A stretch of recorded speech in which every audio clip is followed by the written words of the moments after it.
You're watching Transmissions Live. Tonight we interview Beso Negro.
Beso Negro from Fairfax, California describes themselves as the dark side of gypsy swing. Basically, they're a fantastic foot-stomping five-piece band that's got that jazz, that gypsy swing, blues, country, and a little bit of roots, and basically it's a really great live show. Definitely go check them out. This gorgeous music video is called SOMOS, and the band's first EP shares the same name. We caught up with Adam, Javier, RT, Cheyenne, and Steve of the band. We discussed how the band met, their backgrounds, and what's next for the group. This episode was filmed at the Brick Mortar Music Hall in San Francisco in November of this year. Be sure to check out the band's performance of this episode on our YouTube channel. Also, remember to subscribe to our YouTube channel and follow us on Twitter, Facebook, and our Google Plus pages.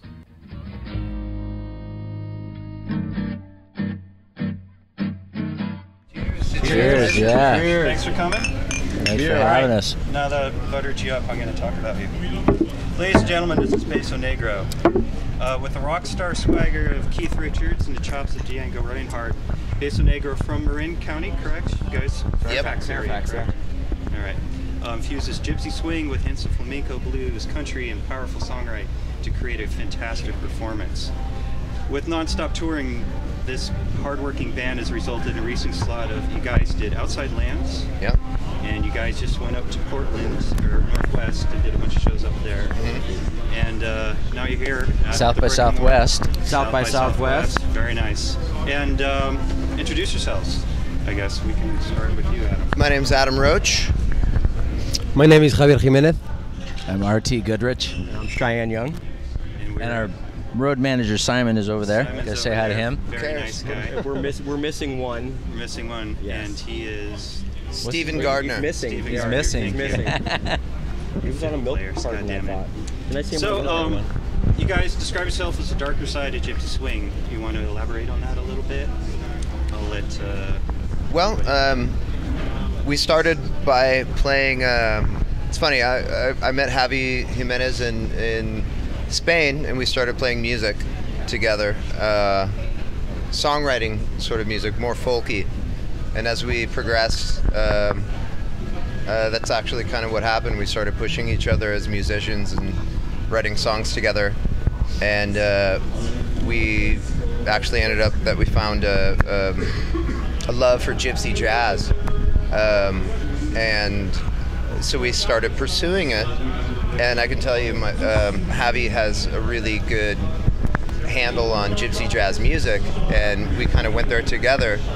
And definitely his guitar playing flourished exponentially, you know. And I was doing more of the songwriting kind of thing, and so that's how we sort of developed our approach to writing music together. Was I would start writing some songs. Melodies and lyrics, and then we would get together and he would write the hooks, and solo lines and things, and then the harmony lines with my vocals, and we started writing together that way. And that's how we do it still. It works that way, you know. It's a good way of writing for us. How'd you guys all connect? I know Marin's a pretty eclectic place. Do you go from there, or how was the connection? How'd you guys all first connect? Well, I can tell you again. I was living in Spain. I'd lived there for about 13 years, and me and Javi met at a party, and through a mutual friend, and she explained that her friend, a guitar player, was going to come to the party, and that maybe we could hang out and play some music together. And I thought he was going to roll a couple of joints and play like Bob Marley songs. Sure. And then he thought I was, just some fucking American who was going to come and. It was kind of true. Well, maybe to a certain extent, but after a short conversation of John Lee Hooker. Yeah. We started talking about John Lee Hooker, and that was it. The guitars came out, and we started playing music together, and that was it. And we started again with songwriter stuff, and it slowly evolved into a mutual passion for Django's music, which we had no idea about how to play it. Sure. And in fact, it was kind of intimidating, but we started learning Django material, and I ended up moving back to the States.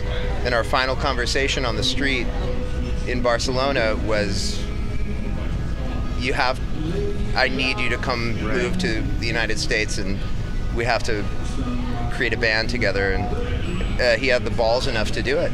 I have a very romantic picture of it was gorgeous. In the streets of. But I mean, it was like rad. 75% platonic, and the rest I can't divulge. Can't say live. I didn't mean that romantic, but you know what I mean. Very cool.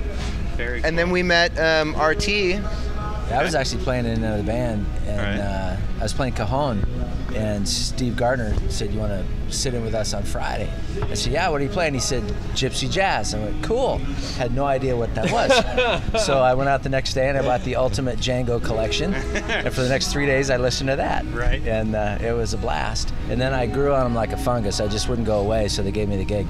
Nice. It was kind of my story too. I met these guys in Bolinas, where I was working at the restaurant, and I went across the street to Smiley's, and my now wife said, "There's this great gypsy jazz band playing across the street. Go check them out."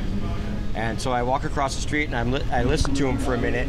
I go, this music, this reaches my soul. It's making all my hair stand up on my neck. Nice. It touched me. So I happened to have a wash tub that I had been playing across the street at the restaurant, and I ran back. I got it. I came back across the street with this thing over my back, my shoulder, and can I sit in with you guys? Can I play with you guys? Can I sit in with you guys? Nice. And they're looking at me like, yeah, right. Who is this guy? Washed up. And finally, I persisted, and finally they let me sit in with them, and it was just right from the start. We knew we had a connection, rhythmically or sonically or whatever, and I just wouldn't go away. I followed them to the next gig, and kind of intimidated the other bass player that showed up, and kind of forced my way in. Nice. I'd really like to thank Devil's Canyon Brewery and their support on this program today. Devil's Canyon Brewery Company, located in the heart of the San Francisco Bay Area Peninsula, produces award-winning, handcrafted beer and root beer centered on the most premium ingredients. Brewed in Belmont, California, and delivered fresh to 33 and growing counties throughout the Golden State. In addition, the brewery just landed their first international distribution deal, so basically they're huge in Japan. The beer is distributed in 22-ounce bottles and 16-ounce 4-packs of cans, and available at your local restaurant or market throughout California. Check out devilscanyon.com to find a distributor in your town. Along Devil's Canyon's distribution, they also provide the services of Growler Fill Fridays from 4 to 6 p.m., get reusable half-gallon growlers filled fresh on site, and take your favorite beer or root beer home with you. So remember to drink local and support your independent craft breweries. Check them out on Facebook, Twitter, or sign up for their monthly mailer at devilscanyon.com.